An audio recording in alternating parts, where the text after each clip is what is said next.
There is a space for you. There is a place for you in the Word.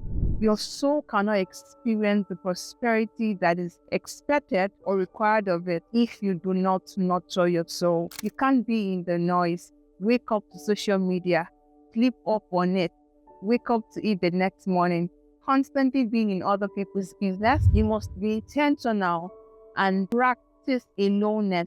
I know some people are scared to be alone. Some people are afraid to be all by themselves. Create time by yourself. Date yourself. Know who you are. Understand your values. Understand your goals. In fact, get a PhD in yourself, in that person called you. Practicing aloneness is one thing that will help you nurture yourself to prosperity and for the word to receive you as the gift that you are. Your soul needs nurturing. There's rampaging noise everywhere. You're constantly in other people's business. But catch yourself times and again saying things like, there's nothing new under the sun. Forgetting that you are not a being. You are a being and crafted by God, wonderfully and fearfully made. You are unique in yourself. Check your fingerprint. It is unique to only you globally. So why do you think that there is nothing new under the sun? You are not even a thing. You are a being. And there is a space for you. There is a place for you in the Word. However, your soul cannot experience the prosperity that is expected or required of it if you do not nurture your soul. You can't be in the noise, wake up to social media, sleep up on it, wake up to it the next morning, constantly being in other people's business. You must be intentional and practice aloneness. I know some people are scared to be alone. Some people are afraid to be all by themselves. And that's a different conversation entirely. But in this particular video, I want you to see that practicing aloneness is one thing that will help you nurture yourself to prosperity. And throughout scriptures, he stayed in practice. Gideon was threshing wheat all alone when he encountered the angel. And that was what pivoted him from where he was to being the champion that we reckon of him today. How about Moses tendering his father-in-law's sheep? How about David alone tendering the sheep? Mention it. Scriptures is full of different characters, just showing us how that they experience God, they experience transformation, they experience shiftings being alone. What does it really mean to be alone? The very first thing that I did say to you in this particular video is that you practice being by yourself is create time by yourself, date yourself, understand your own individualism, know who you are, how you think, how you feel, why you behave the way you behave, understand your values, understand your goals. Just come into that state of schooling yourself. In fact, get a PhD in yourself, in that person called you. Yes. Number 2 thing is that you go along journaling. Yeah. Journal your thoughts, journal your observations, journal your feelings, because it is then getting into this space of learning to write that you step out of confusion into clarity.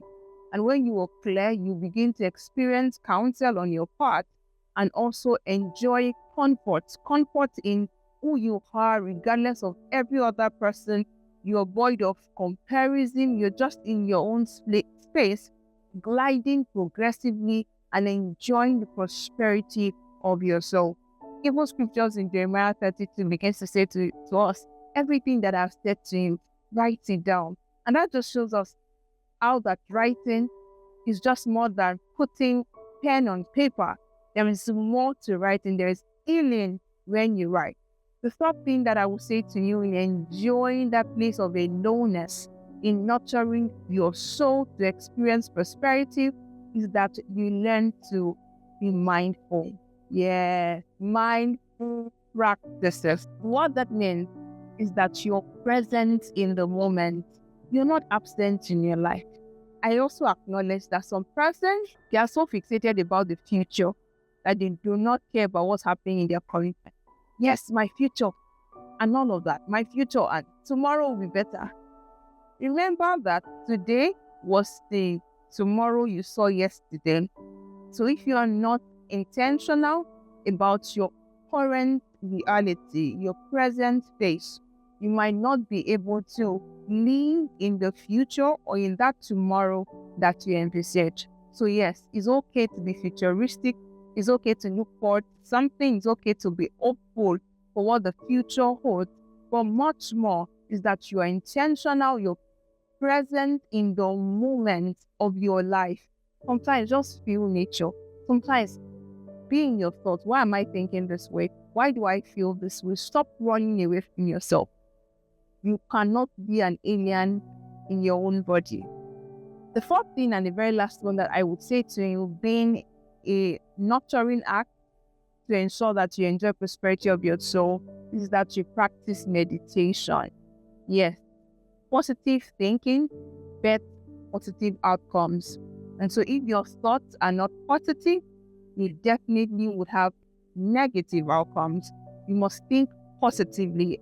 Think of things that are noble, things that are just, things that are honest, things that are lovely, things that are true, things that are praiseworthy, right? Those are the things that you should think of. And how do we know this? Philippians 4 verse 8 begins to give us something to filter our thoughts so that our life's outcome can be prosperous, can be positive.